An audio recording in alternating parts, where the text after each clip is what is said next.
మాజీ ముఖ్యమంత్రి జగన్మోహన్ రెడ్డి గారి దగ్గర సెక్రటరీగా పనిచేసిన మాజీ ఐఏఎస్ అధికారి ధనంజయ రెడ్డి గారిని, అలాగే జగన్మోహన్ రెడ్డి గారు ఓఎస్డి కృష్ణమోహన్ రెడ్డి గారి అరెస్టులు నిజంగా బాధాకరం.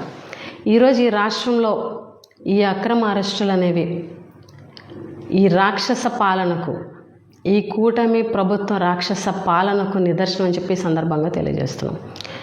ఈరోజు ఈ ప్రభుత్వంలో అక్రమ అరెస్టులు కానీ, రాజకీయ కక్షలు కానీ, అక్రమ కేసులు కానీ పరాకాష్ఠకు చేరాయని చెప్పి సందర్భంగా తెలియజేస్తున్నాం.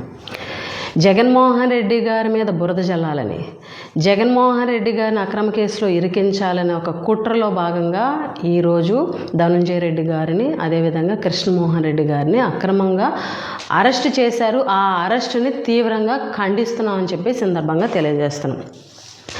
అసలు సీఎంఓలో ఉన్నటువంటి కార్యదర్శికి, జగన్మోహన్ రెడ్డి గారు ఓఎస్డీకి, మద్యం అమ్మకాలకి అసలు ఏం సంబంధం ఉంది? వాళ్ళు ఏమైనా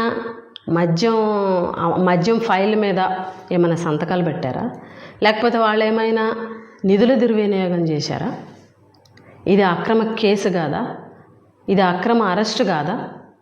కేవలం జగన్మోహన్ రెడ్డి గారి మీద బురద జల్లాలి అన్న ఒక్క దురుద్దేశం మాత్రమే కనిపిస్తుంది.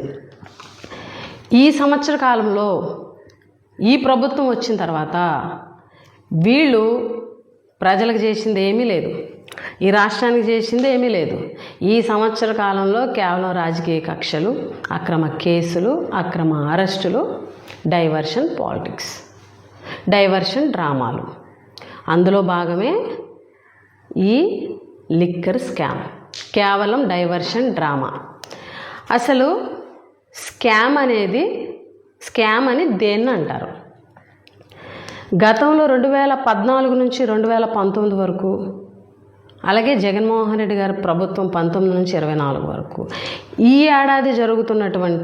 ఈ ఏడాది కాలంగా జరిగినటువంటి లిక్కర్ విషయంలో జరిగినటువంటి పాలసీల గురించి మనం ఒకసారి మాట్లాడుకుందాం.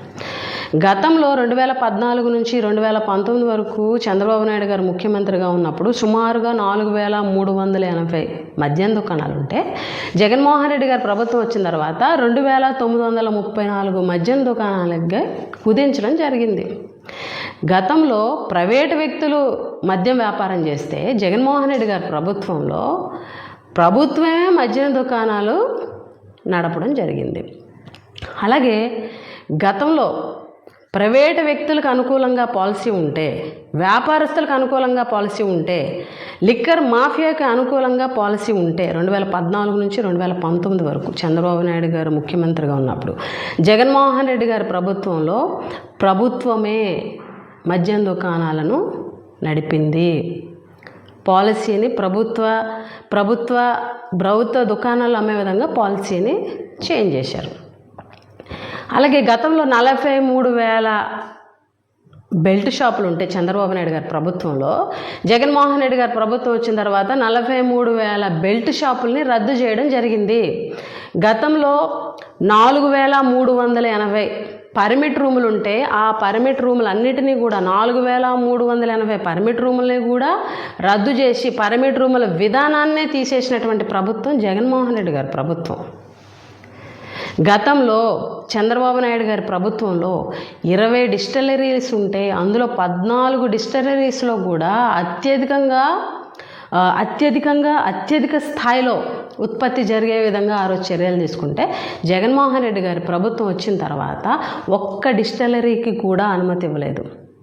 ఉన్న వాటిలో కూడా తక్కువ ఉత్పత్తి జరిగేలాగా చర్యలు తీసుకోవడం జరిగింది. అలాగే గతంలో చంద్రబాబు నాయుడు గారి ప్రభుత్వంలో లెజెండు, పవర్ స్టారు, ప్రెసిడెన్షియల్ మెడల్తో సహా అసలు లేని 200 రకాల మద్యం బ్రాండ్లను చంద్రబాబు నాయుడు గారి ప్రభుత్వం మార్కెట్లోకి ప్రవేశపెట్టింది.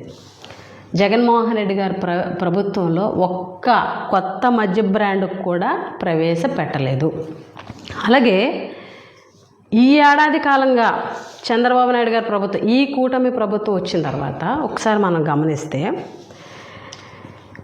ప్రభుత్వానికి రావాల్సినటువంటి ఆదాయాన్ని పూర్తిగా ప్రైవేటు వ్యక్తులకి ఆదాయం వచ్చేలాగా మార్చింది ఈ ప్రభుత్వం కాదా? గతంలో పాలసీ అనేది, లిక్కర్ పాలసీ అనేది ప్రభుత్వానికి ఆదాయం వచ్చేలాగా ఉంటే ఈ కూటమి ప్రభుత్వం వచ్చిన తర్వాత లిక్కర్ పాలసీ అనేది ప్రైవేటు వ్యక్తులకి అనుకూలంగా లిక్కర్ పాలసీని మార్చలేదా? 10% ఉన్నటువంటి కమిషన్ని 14.5% కమిషన్ని పెంచి వాళ్ళకి లబ్ధి చేకూర్చింది ఈ ప్రభుత్వం కాదా? అదేవిధంగా ఈరోజు ఈ రాష్ట్రంలో బెల్ట్ షాపుల ద్వారాగా విచ్చలవిడిగా మద్యం అమ్ముకునేలాగా చేస్తూ ఈరోజు మద్యం వ్యాపారులకి లబ్ధి చేకూర్చేది ఈ ప్రభుత్వం కాదా?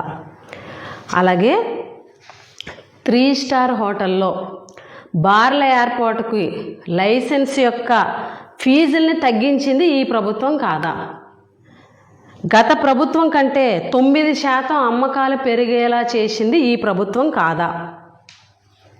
అలాగే ఈరోజు జగన్మోహన్ రెడ్డి గారి మీద ఆరోపణలు చేస్తూ, గత ప్రభుత్వం మీద ఆరోపణలు చేస్తూ, మా పార్టీ పైన, అప్పుడున్నటువంటి ప్రభుత్వంలో పనిచేసిన అధికారుల పైన అందరి మీద కూడా ఈరోజు అక్రమ కేసులు పెడుతున్నది వాస్తవం కాదు. ఎందుకనంటే ఇన్ని రకాలుగా ప్రైవేటు వ్యక్తులకు లబ్ధి చేకూరేలాగా పాలసీనే మార్చినటువంటి ప్రభుత్వంలో స్కామ్ జరుగుతుందా? ప్రభుత్వమే మద్యం దుకాణాలను రన్ చేస్తే స్కామ్ జరుగుతుందా? అంటే మద్యం అమ్మకాలు అనేవి పెరిగితే లంచాలు ఇస్తారా? మద్యం అమ్మకాలు అనేవి తగ్గితే లంచాలు ఇస్తారా? గతంలో జగన్మోహన్ రెడ్డి గారి ప్రభుత్వంలో 33% మద్యం షాపులను తగ్గించారు. అదేవిధంగా జగన్మోహన్ రెడ్డి గారి ప్రభుత్వం ఇందాక చెప్పినట్టుగా 43,000 బెల్ట్ షాపుల్ని రద్దు చేయడం జరిగింది. అలాగే చంద్రబాబు నాయుడు గారి ప్రభుత్వం వచ్చిన తర్వాత ఈ సంవత్సర కాలంలో సగటున రోజుకి 83 కోట్ల రూపాయలు విలువ చేసే మద్యాన్ని తాగుతున్నట్లుగా బెవరేజెస్ కార్పొరేషన్ వాళ్ళ లెక్కలే చెప్తున్నాయి. రోజుకి 83 కోట్లు విలువ చేసే మద్యాన్ని. అలాగే గత ఏడాది కంటే చంద్రబాబు నాయుడు గారి ప్రభుత్వం వచ్చిన తర్వాత సుమారుగా 25 లక్షల కేసు లిక్కర్, అలాగే 16.47 లక్షల కేసుల బీర్ల అమ్మకాలు పెరిగాయి. అంటే గత ఏడాదితో పోలిస్తే ఈ ప్రభుత్వం వచ్చిన తర్వాత లిక్కరు 7.38%, అలాగే బీర్ల అమ్మకాలు 14.13% పెరిగినాయి. గతంతో పోలిస్తే ఈ ఏడాదిలో సుమారుగా 14 జిల్లాల్లో భారీగా మద్యం అమ్మకాలు పెరిగాయి. అంటే అమ్మకాలు పెరిగితే, వ్యాపారం జరిగితే, ఎక్కువ శాతం అమ్మకాలు పెరిగితే లంచాలు ఇస్తారా? తక్కువ శాతం అమ్మకాలు జరిగితే లంచాలు ఇస్తారా? అంటే కేవలం అన్ని రకాలుగా మద్యం వ్యాపారులకి లాభం చేకూరేలాగా అన్ని పాలసీలను, అన్ని విధానాలను తీసుకొచ్చి ముందుకెళ్తున్నటువంటి చంద్రబాబు నాయుడు గారి ప్రభుత్వంలో స్కామ్ జరుగుతుందా? జగన్మోహన్ రెడ్డి గారి ప్రభుత్వంలో ప్రభుత్వమే మద్యం దుకాణాలని రన్ చేస్తూ ప్రభుత్వానికి ఆదాయం తీసుకొచ్చి, అదేవిధంగా బెల్ట్ షాపుల్ని రద్దు చేసి, ఒక్క డిస్టిలరీకి కూడా జగన్మోహన్ రెడ్డి గారి ప్రభుత్వంలో పర్మిషన్ ఇవ్వలేదు. ఈరోజు రాష్ట్రంలో ఉన్నటువంటి అన్ని డిస్టిలరీస్కి కూడా చంద్రబాబు నాయుడు గారి ప్రభుత్వంలోనే పర్మిషన్స్ ఇచ్చారు.